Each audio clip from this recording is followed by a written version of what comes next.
Class 7th Chapter 9 Life in Deserts.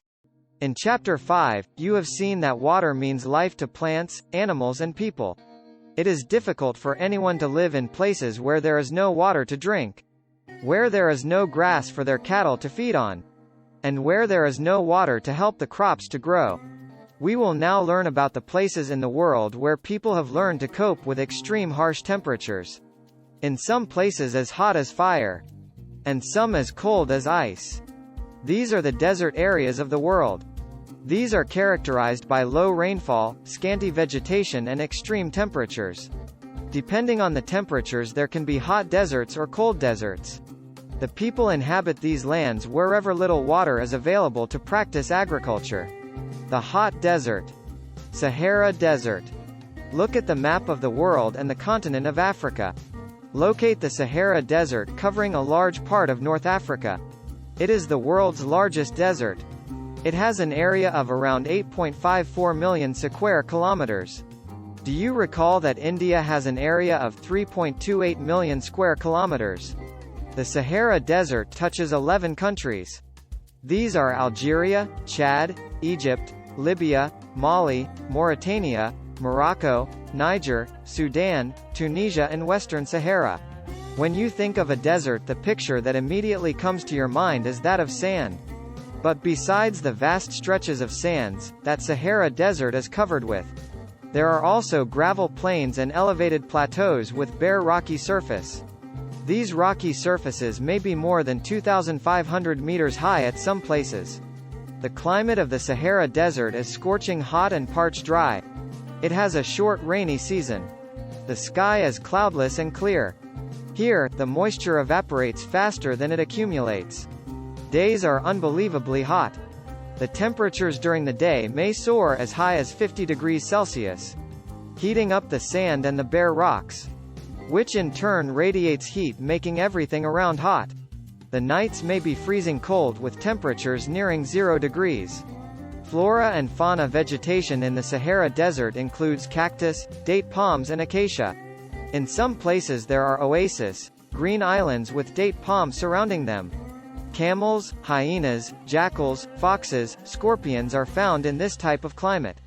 The Sahara Desert, despite its harsh climate, has been inhabited by various groups of people, who pursue different activities.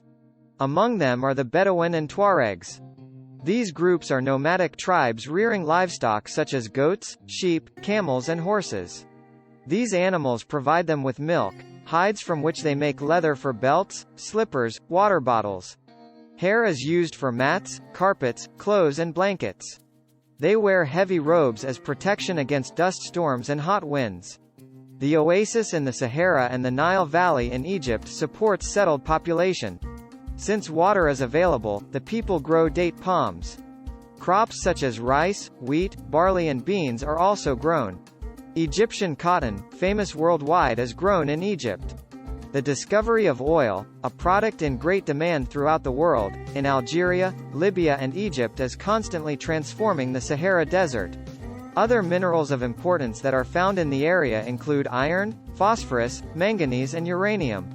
The cultural landscape of the Sahara is undergoing change. Gleaming glass-cased office buildings tower over mosques and superhighways crisscross the ancient camel paths. Trucks are replacing camels in the salt trade. Tuaregs are seen acting as guides to foreign tourists. More and more nomadic herdsmen are taking to city life, finding jobs in oil and gas operations. The cold desert, Ladakh.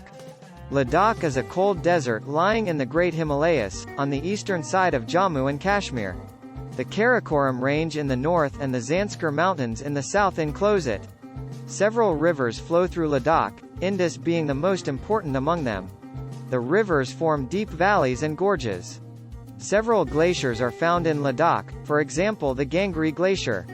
The altitude in Ladakh varies from about 3,000 meters in Kargil to more than 8,000 meters in the Karakoram.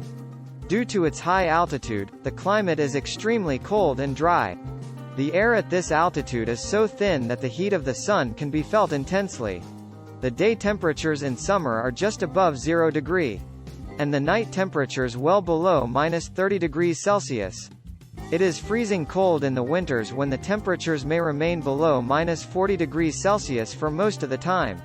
As it lies in the rainshadow of the Himalayas, there is little rainfall, as low as 10 centimeters every year. The area experiences freezing winds and burning hot sunlight. You will be surprised to know that if you sit in the sun with your feet in the shade, you may suffer from both sunstroke and frostbite at the same time. Flora and fauna. Due to high aridity, the vegetation is sparse. There are scanty patches of grasses and shrubs for animals to graze. Groves of willows and poplars are seen in the valleys. During the summers, fruit trees such as apples, apricots and walnuts bloom. Several species of birds are sighted in Ladakh. Robins, redstarts, Tibetan snowcock, raven and hoopoe are common. Some of these are migratory birds. The animals of Ladakh are wild goats, wild sheep, yak and special kinds of dogs. The animals are reared to provide for the milk, meat and hides. Yak's milk is used to make cheese and butter. The hair of the sheep and goat is used to make woolens. People. Do you find any resemblance between the people of Ladakh and the inhabitants of Tibet and Central Asia? The people here are either Muslims or Buddhists. In fact, several Buddhist monasteries dot the Ladakhi landscape with their traditional gompas. Some famous monasteries are Hemis, Thiksi, She and Lamayaru. In the summer season the people are busy cultivating barley, potatoes, peas, beans and turnip. The climate in winter months is so harsh that people keep themselves engaged in festivities and ceremonies. The women are very hard-working. They work not only in the house and fields, but also manage small business and shops. Leh, the capital of Ladakh, is well connected both by road and air. The National Highway 1A connects Leh to Kashmir Valley through the Zojila Pass. Can you name some more passes in the Himalayas? Tourism is a major activity with several tourists streaming in from within India and abroad. Visits to the Gompas. Treks to see the meadows and glaciers, witnessing ceremonies and festivities are important activities. Life of people is undergoing change due to modernization. But the people of Ladakh have over the centuries learned to live in balance and harmony with nature. Due to scarcity of resources like water and fuel, they are used with reverence and care. Nothing is discarded or wasted. That is the end of this chapter. Hopefully you have benefited from this. For more such videos, subscribe the channel.